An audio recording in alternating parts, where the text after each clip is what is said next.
talk about what Big 12 coaches had to say about Colorado going into 2025, where they think the holes are in this offense and this defense, and what expectations might look like for Colorado in a year where we don't know what to expect.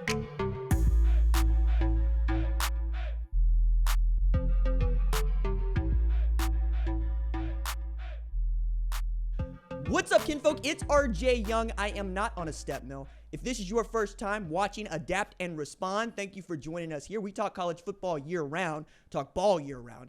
If you're into that, go ahead and hit that subscribe button, like this video, and answer the question in the comments below. What do you think Colorado's record will be at the end of the 2025 season? I'm also going to take this opportunity to remind you, we have an audio podcast on Spotify, on Apple. I'm giving away stickers to anybody that posts a review to Spotify and Apple Podcasts.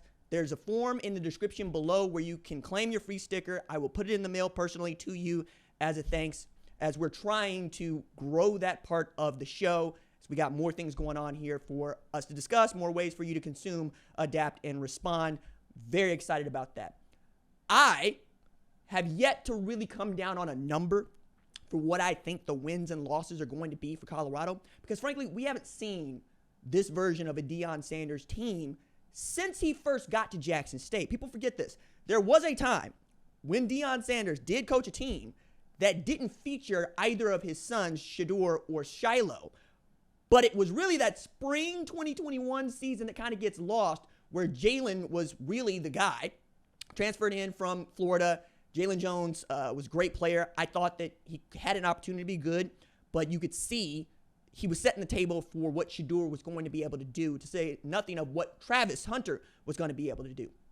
They win 2 SWAC championships at Jackson State. They have double-digit winning seasons. They play in the Black College Football National Championship in both back-to-back years. They lose both of those games, and then takes the show to Boulder, Colorado, where it feels like he's found his forever home.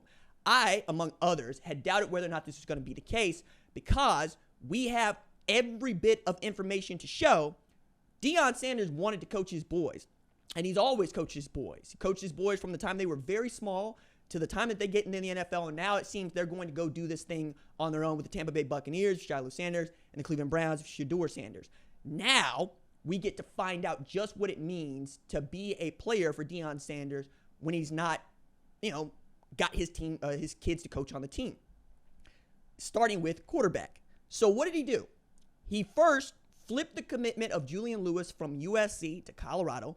His second big, really 5-star commit that he was able to flip from somewhere else late in the game. Travis Hunter being the first, thought he was going to go to Florida State. He ends up at Jackson State. Huge coup. Julian Lewis, who had been committed to play for Lincoln Riley for a couple of years, ends up flipping his commitment late in November to Colorado. He is the heir apparent. That part we know. Kaidon Salter transfers in with 1 year left to play, and Prime had seen Kaidon Salter play in high school in Texas. Before he got to Tennessee, it didn't go well. He goes to Liberty, gets himself right, and he's one of the best group of 6 quarterbacks in America before transferring to Colorado. Had helped lead Liberty to an undefeated regular season, a conference championship, and then they get beat down in the Fiesta Bowl by an Oregon Ducks team that was just better than they were. That's just it. But if you're looking for an athletic quarterback who's got a great college skill set, it's Kaidon Salter. He can run and he can pass. He's going to give you more mobility in the backfield. We don't know how good or bad that offensive line is going to be, but we expect it to continue to take steps forward. I think the thing that we're really going to be focusing on with Colorado this year is just how good the run game can be. Kaidon Salter's going to help this, but there's no getting around this. The run game at Colorado has been garbage since Prime arrived. It's been non-existent. They were dead last in rushing yards per game last year, behind an 0-12 Kent State. That's how bad they were rushing the football, which is why I think, once again, Shedeur Sanders gets a bad rep, because the offense did not function if he did not throw the football, which means he's probably going to hold the ball too long, which means he's probably going to take more sacks than he should. But when you're the only way that you're moving the football, you got to take what you can get. And a lot of this was distributing the ball to Will Shepard, to Travis Hunter, to Jimmy Horn. Those guys are gone, right? Those are the 2 big holes, the quarterback and the wide receiver. To say nothing of Nikhai Hill-Green, who transferred from Colorado to Alabama, where we expect him to start at middle linebacker. But what is it that these coaches have been able to say? Well, in Athlon Sports' anonymous series, They got a Big 12 assistant coach to say it's still a circus. That's not an insult to Deion Sanders, but it is. It's a circus is an insult to everybody, frankly. You're telling us that we are wrong to step into the tent and want to watch the show. That's what football is. That's what college football is. That's what college football at this level is. It is a show. You are there to put on a show. We put it on television for a reason. It's an insult. You're talking about all these things that are going on around the program that enhance the program. Do you know how many coaches would love to get Deion Sanders into their rooms just to talk to their players? To say nothing of Deion Sanders being able to get Denzel Washington into his room to talk to his players. Champ Bailey. And then you look at what they got on the sideline. It's not just Prime. It's Warren Sapp. It's Marshall Faulk. You got guys. You got Byron Leftwich coaching the quarterbacks. The quarterbacks. This is an offensive play caller in the NFL. Alongside a guy like Pat Shermer. You have a rising star in Robert Livingston. Yes, a lot of us are going to be paying attention to Colorado.